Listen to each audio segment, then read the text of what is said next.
शं वरुणः शन्नो भवत्पर्यमा शन्न इन्द्रो बृहस्पतिः शन्नो विष्णुरुक्रमः ॐ शान्ति शान्ति शान्तिः।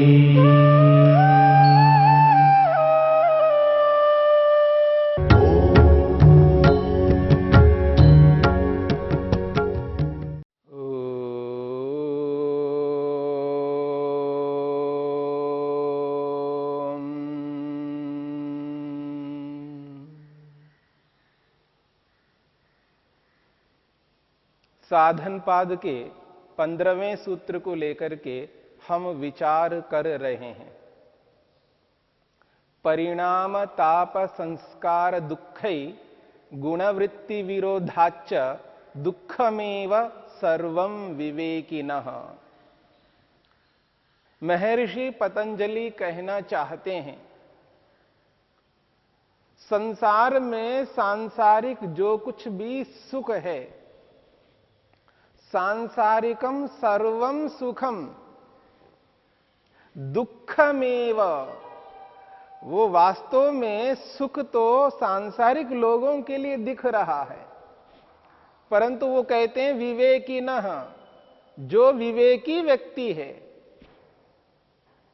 ऐसे विवेकी वैराग्यवान व्यक्ति के लिए दुःखमेव सर्वम, वो सारा का सारा सांसारिक सुख दुख रूप है। सांसारिक सुख दुख रूप है विवेकी व्यक्ति के लिए। क्यों? परिणाम दुख, ताप दुख, संस्कार दुख, गुणवृत्ति विरोध दुख, ये 4 प्रकार के दुख उस सांसारिक सुख में विद्यमान हैं। सांसारिक सुख में 4 प्रकार के दुख मिले हुए हैं। जब विवेकी व्यक्ति, वैराग्यवान व्यक्ति सांसारिक सुखों को देखता है, उन सांसारिक सुखों में ये 4 प्रकार के दुख दिखाई देते हैं। इसलिए योगी व्यक्ति, विवेकी व्यक्ति सांसारिक सुख की इच्छा नहीं रखता। वो सुख रूप होता हुआ भी वो प्रतिकूलात्मक है। वो योगी व्यक्ति के लिए, विवेकी व्यक्ति के लिए अनुकूल नहीं है। इसलिए कहा है दुःखमेव सर्वं विवेकिनः। विवेकी के लिए वो सारा का सारा सांसारिक सुख दुख रूप है। महर्षि वेदव्यास ने एक एक दुख की चर्चा करते हुए स्पष्ट किया, विस्तार से समझाने का प्रयास किया। पहला दुख है परिणाम दुख। परिणाम दुख, जब व्यक्ति सुख को ग्रहण करने के लिए प्रवृत्त होता है, सुख को प्राप्त करने के लिए चेष्टा करता है, तो उस सुख को ग्रहण करने के लिए जब व्यक्ति चेष्टा करता हुआ उस सुख को ग्रहण करता है, उस सुख को अपना लेता है, उस सुख को प्राप्त कर लेता है, तो परिणाम में, उसके बदले में उसको दुख मिलता है।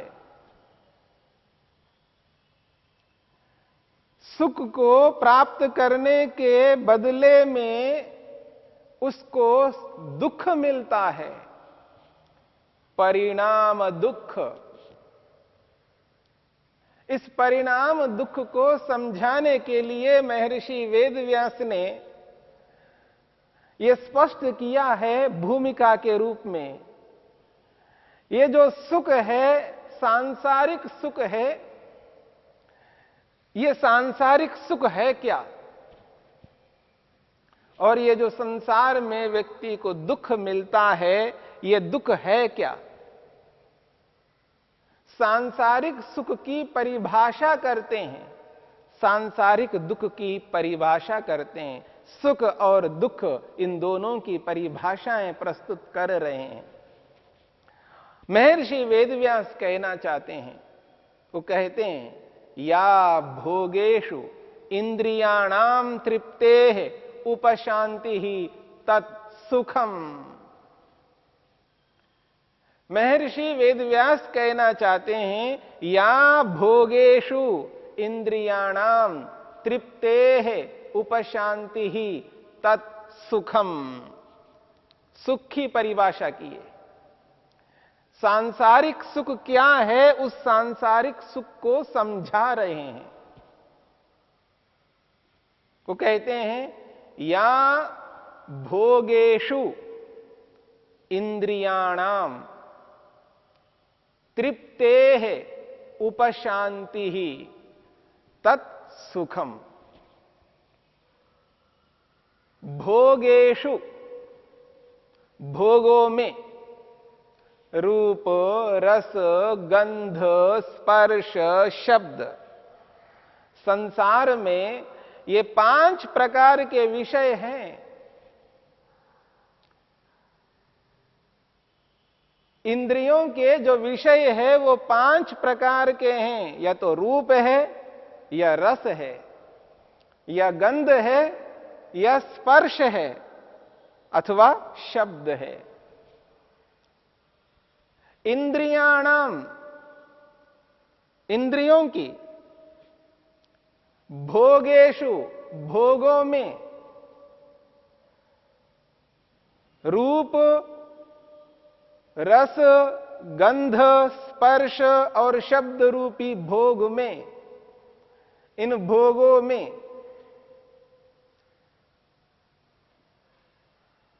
तृप्तेः, तृप्ति होने से,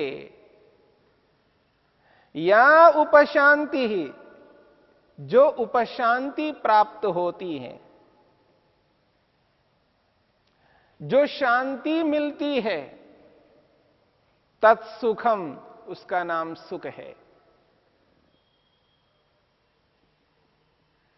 या उपशांति ही तत्सुखम, जो उपशांति है, जो शांति मिलती है, जो प्रसन्नता मिलती है, जो खुशी मिलती है। कब? इंद्रियाणाम भोगेषु तृप्तेः, इंद्रियों की भोगों में तृप्ति होने से। 5 ज्ञानेंद्रियां हैं, 5 ज्ञानेंद्रियां हैं। आंखें, नेत्रेंद्रिय आंखों में हैं, जो रूप का ज्ञान कराने वाली है, रूप का भोग कराने वाली है।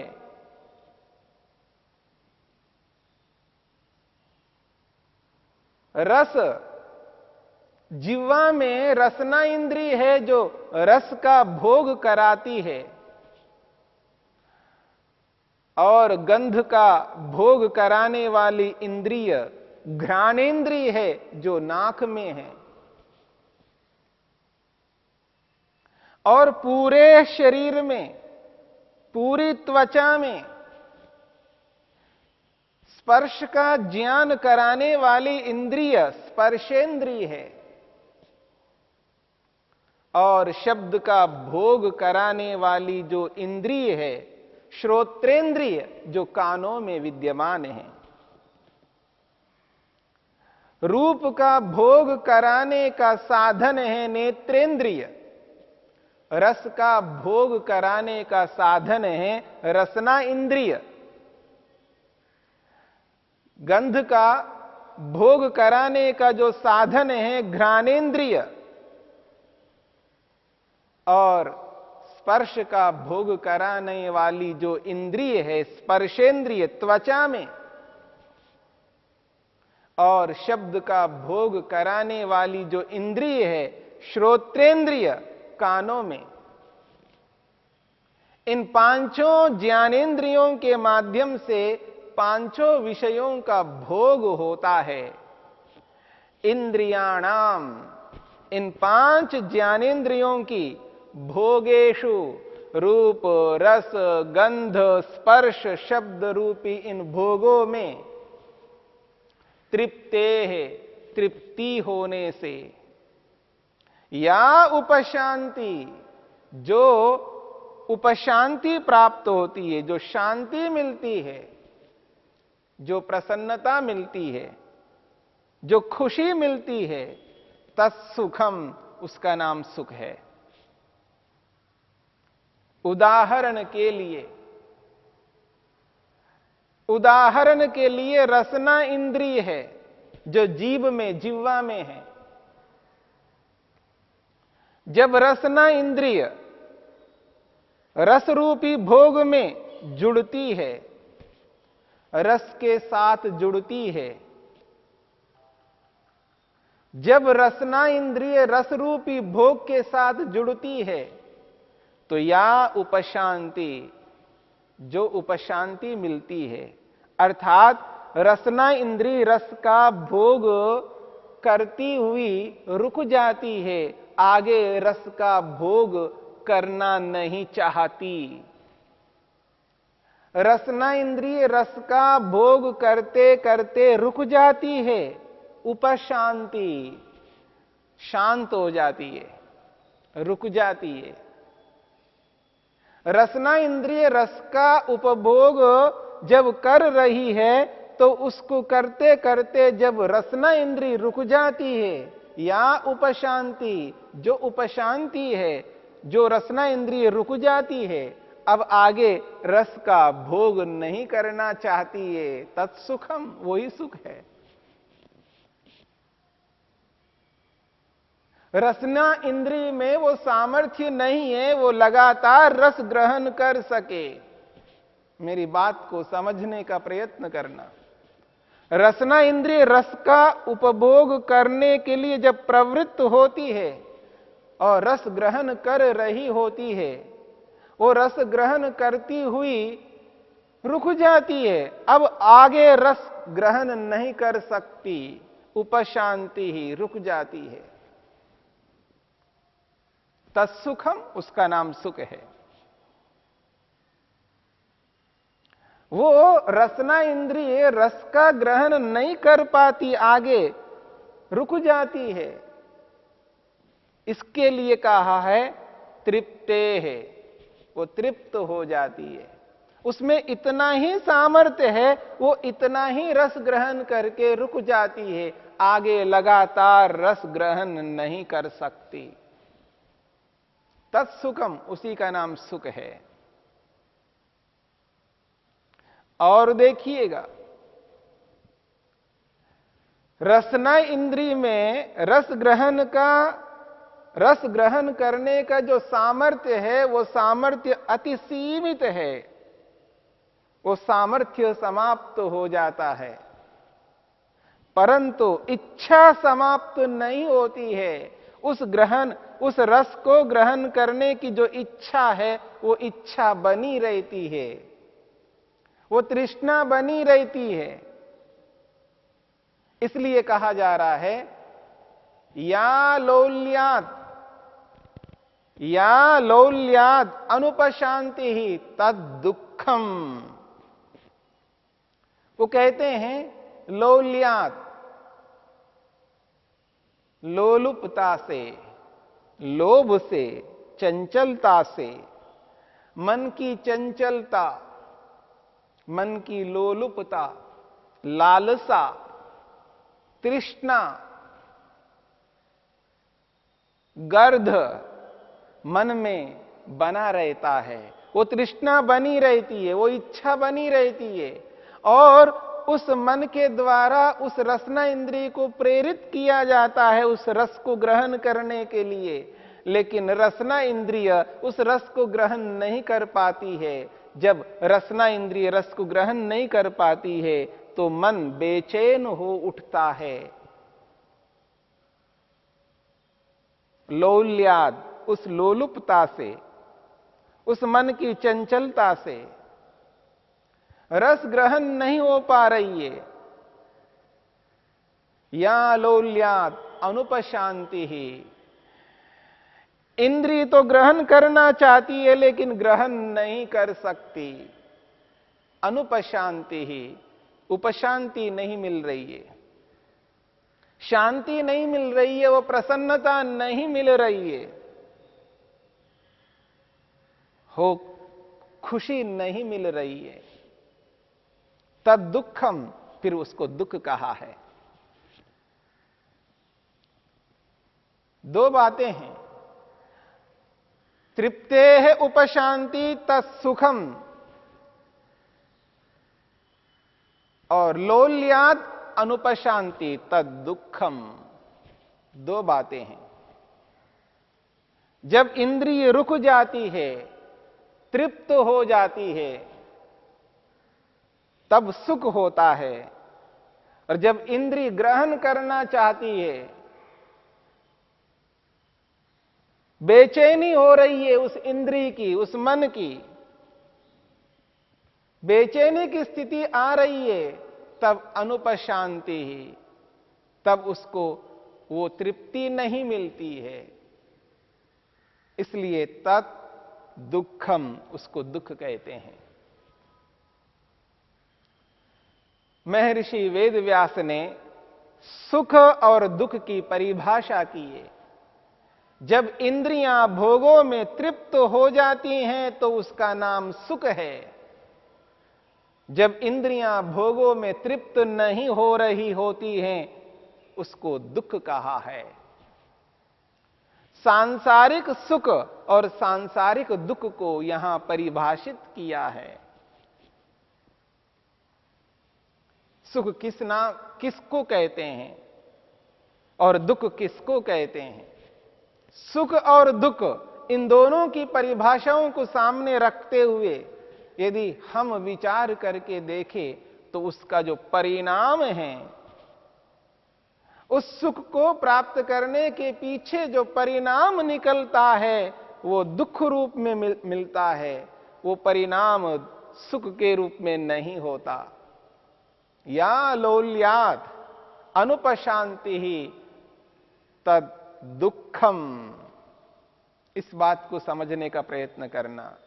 इंद्रिय उस रस को ग्रहण करना चाहती है लेकिन कर नहीं सकती। अनुपशांति हो रही है, इसी का नाम दुख है। ये परिणाम दुख है। इसलिए योगी को वो जो सुख है वो सुख भी दुख के रूप में दिखाई देता है। इस बात को समझने का और प्रयत्न करना है।